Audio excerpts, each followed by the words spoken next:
Continuando sobre a questão da multiplicação do enxame, por isso que é importante, né, a questão da prática da multiplicação do enxame. Que a gente observa que tem apicultor que diz: ah, eu tô com 10 caixas vazias, tô com 5 vazias. Por que tá vazia? Porque não utiliza a questão da multiplicação de enxame, né? Ou seja, essa técnica de multiplicação de enxame, em 10 caixas, em 30 dias você consegue fazer 8, né? Então, quem tem 50 caixas, uma apiária com 50 caixas, em 30 dias consegue fazer 40. Quem tem 100 caixas, consegue fazer 80 abelhas em 30 dias, né? Sem maltratar o enxame. Então, assim, fica com caixa vazia, o apicultor quem quiser, né? Então, assim, é importante justamente por isso, porque essa questão de pegar a abelha fora, de captura, de isca, é uma aventura. E a multiplicação ela já lhe dá uma organização, né, geral dos enxames, né? Essa multiplicação você já pode fazer baseado naquilo que você vai produzir, né? Ou seja, a genética, a retirada do quadro de cria aberta, ela precisa ser feita de acordo a caixa que você vai utilizar para um determinado produto, né? Então, por exemplo, vamos citar aqui a produção de própolis. A produção de própolis, né, que é um produto hoje que está tendo assim, um grande avanço na produção, porque o manejo não é um manejo muito complicado, um manejo muito intenso. Então, essa multiplicação, se você já tem abelha já provada, claro, por você, apicultor, que já produz uma quantidade maior de própolis, você já vai retirar os quadros de cria abertos que vão dar origem às rainhas, justamente dessa abelha que vai, né, que já é a melhor produtora e que consequentemente também vai ser uma das suas melhores matrizes, né, para a questão da produção de própolis, né? Então, falando em própolis, vamos falar um pouquinho sobre a questão da produção de própolis na nossa região, né, no nosso semiárido, né? O própolis ela é uma resina, né?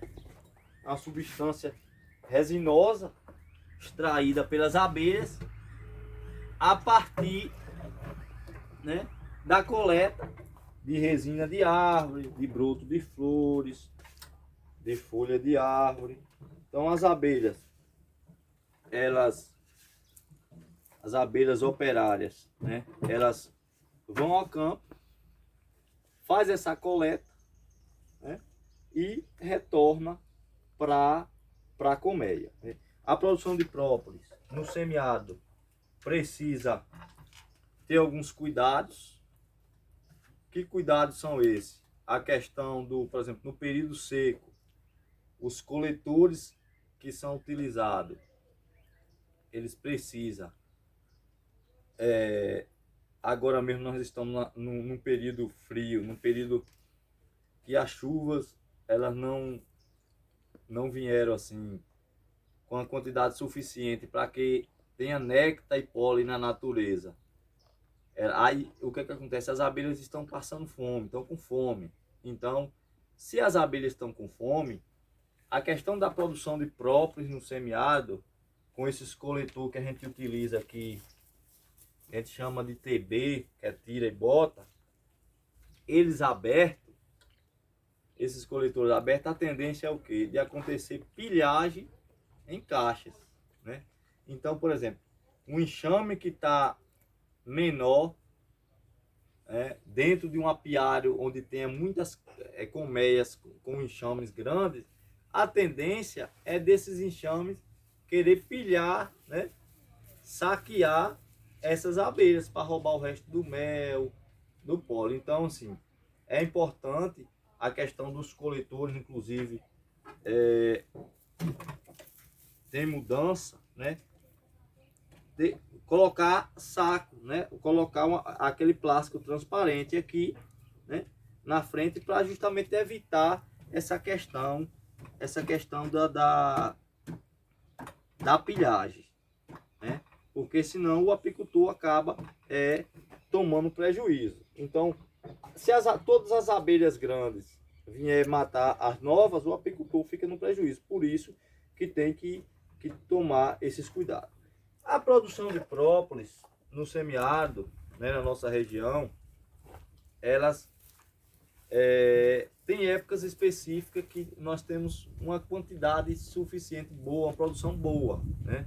A média aí, no final de fevereiro, início de março, nós tivemos uma média de produção aqui de 60 a 70, entre 60 e 70 gramas por caixa a cada 4 dias, né? Então, uma produção muito boa, né? Principalmente a questão do própolis da jurema preta, o própolis verde, né? E tem outros tipos de própolis também, a exemplo do marrom, né? Esse aqui, estamos vendo aqui, ó, própolis marrom, e o própolis preto, né, que produz também na nossa região. Então, depende da época, né? Depende de algumas plantas nativas que fornece esse própolis de acordo a época do ano. No semiárido, eu posso falar, a questão do própolis vem crescendo muito, né? Porque principalmente com essa pandemia aí, aumentou muito o consumo por parte das pessoas, né? O consumo principalmente do extrato de própolis, né? Do extrato de própolis em líquido. Então, com essa procura, com essa demanda, o preço também, que o nosso própolis preto, o preto e o marrom custava R$ 80 o quilo. Hoje a gente consegue vender de até R$ 300 o quilo, né? O própolis preto e o própolis marrom. Já o própolis verde, eles podem chegar até R$ 500, né? Então, você vê o tanto que valorizou a questão do própolis, né? Com esse aumento, né? Essa procura, né? Em relação à questão do consumo das pessoas, né? Além disso, também várias empresas grandes hoje estão utilizando, né, na produção de vários produtos. Já existe mais de 300 produtos hoje que são produzidos à base de própolis, né? Produtos de beleza, a questão de produtos de higiene, né? Higiene pessoal, produtos íntimos, essas coisas. Então, assim, cápsulas. Então, assim, são inúmeros produtos que são produzidos com própolis. Em relação à questão da produção pelos apicultores, precisa cada apicultor, em sua região, ter justamente também esse calendário de florada. Existe o calendário de florada para mel e a gente também pode fazer o nosso calendário de florada para própolis, né? Porque quando o apicultor completar um ano que ele está produzindo própolis, se ele estiver observando, anotando as coisas certinhas, ele vai saber dizer quais são as épocas que mais produz própolis, né? Quais são os meses que não produziu, e aí ele pode ajustar as suas caixas para ele diversificar a produção. Já que o mel é mais época de muita chuva, onde tem néctar na natureza, né? E o própolis não. O própolis a gente consegue, ou muito ou pouco, consegue produzir quase o ano todo. Quase o ano todo. Então, assim, o apicultor que não produzir, ele vai ficar para trás, porque, de fato, ele está perdendo aquilo que a abelha poderia, de fato, dar para ele, né? Então, assim, em relação ao manejo para a produção de própolis, a estrutura da caixa é justamente esse, né? Os coletores mais utilizados é esse chamado TB, tira e bota, porque eles são fácil manuseio, né? Fácil de retirar, que eu tiro e já devolvo, coloco, repuo o outro logo, rapidinho. Então assim, não precisa de muita fumaça, eu consigo retirar um própolis com uma, digamos assim, uma qualidade ótima, né? Já que a recomendação hoje, a questão do própolis, é que ele seja colhido a cada 7 dias, em média de 7 dias. Porque a partir de 7 dias, ele passa pelo período de oxidação, né? Ele resseca, começa a ressecar, então ele perde as propriedades medicinais que tem nele. E aí o que acontece? Aí perde de fato a qualidade. Então, é feito esse corte nas melgueiras, né? Esse coletor, ele tem a medida aqui interna de 2 centímetros, a parte onde a abelha vai produzir o própolis, né? E é o seguinte, em relação ao manejo da caixa, o manejo geral da colmeia é o seguinte: a abelha, a produção de própolis é bom porque você consegue produzir duas coisas ao mesmo tempo. Você consegue produzir mel e consegue produzir própolis, né? Já que o mel é o produto primeiro que a abelha coloca. Algumas pessoas falam, não, o própolis ela faz primeiro para vedar. Não, elas colocam primeiro o mel para depois o própolis, né? Então assim, você ganha, o apicultor acaba ganhando dos dois lados. Uma coisa que é interessante em relação ao manejo na produção é o seguinte: essa caixa aqui está com uma melgueira, mas a partir do momento que o enxame for crescendo, vocês podem estar utilizando uma, duas, três, quatro melgueiras, né? Quem vai dizer aí é o enxame. Se a caixa ela ficar com muita abelha e pouco espaço, o que acontece? As abelhas param de produzir própolis, porque tem abelha suficiente para evitar, né, para ficar nessas entradas e evitar as correntes de ar que entre para dentro da caixa. Então a abelha não vai se preocupar em produzir própolis. Então assim, é necessário fazer esse manejo, ou então que faça a divisão do enxame. Outra coisa que é importante também na produção de própolis é o seguinte: dificilmente a abelha ela vai começar a puxar própolis sem que haja cera puxada nas melgueiras, cera ou mel nas melgueiras. Então, o apicultor ele vai iniciar a produção de própolis com abelha nova, que é a abelha que não tem cera puxada em cima. Então, assim, é melhor entrar com alimentação energética à base de energia, água com açúcar, para que essa abelha ela consiga puxar cera em cima, armazenar um pouco de alimento para ela iniciar o processo de produção de própolis, né? Dificilmente a abelha vai puxar própolis sem que haja mel em cima nas melgueiras. Em relação à questão do geral do manejo embaixo para a produção de própolis, não se tem assim aquela exigência, né? Principalmente de retirada de mel, dessas coisas. A parte mais do manejo geral é em cima, porque normalmente os dois quadros da lateral aqui, que fica próximo a esse coletor, normalmente eles vão ficar mais vazios, né? Por quê? Justamente porque as abelhas vão se afastar um pouco. Então, por exemplo, se o apicultor foi no apiário, e ele tem... se o apicultor ele foi no apiário e ele iniciou a produção de própolis, e ele chegou lá nessas duas lateral aqui, ó, próximo ao coletor, não tiver mel e os quadros do meio das melgueiras tiver mel, é importante que o apicultor faça essa substituição desses quadros, né?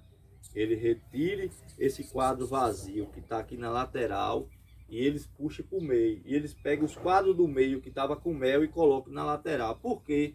Porque ele vai fazer com que ele vai forçar a abelha a puxar esse própolis mais rápido, né? Porque a abelha ela vai sentir que há uma necessidade de proteção desse mel, né? Pela questão das correntes de ar. Então elas vão começar a puxar o própolis, né, muito mais rápido.